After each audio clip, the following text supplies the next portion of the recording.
Although I intended to write this book for chronic pain patients, I absolutely feel like everyone should gain this perspective, because at some point in our lives, we will contend with pain, or if it's not us, it'll be someone we love and care about.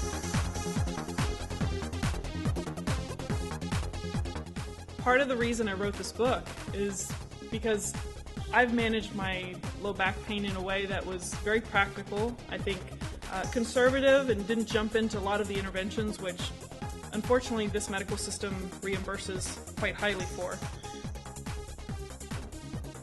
In writing this book, she's showing no fear. She's not afraid of what the traditional medical community is going to say about her. Pain just doesn't happen. If you don't have any pain at noon and at 5 o'clock you start to hurt, you're doing something wrong. And what this book kind of addresses is we need to get better about attacking that. What are you doing wrong? How can we prevent it? And that's truly getting someone better, is finding the actual issue. I kind of refer to these, the focus on the diagnosis as called diagnocentric versus egocentric and whatnot. I like to make up names.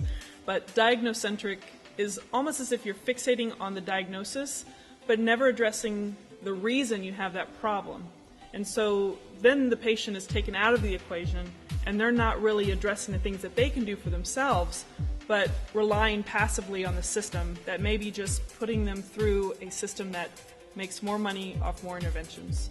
What I'm impressed about Dr. Melissa Cady is she is an anesthesiologist and she is trained as a pain medication doctor, but her openness to look at other systems and know that one shoe does not fit everybody and there are different ways of addressing problems. Dr. Cady talks a lot about connective tissue, and for me, connective tissue has always been about stretching.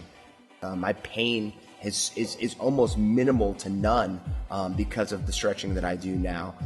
And I know that's part of what they say is connective tissue, but I think for us people that really don't speak in those terms, it is stretching. It's stretching the muscles.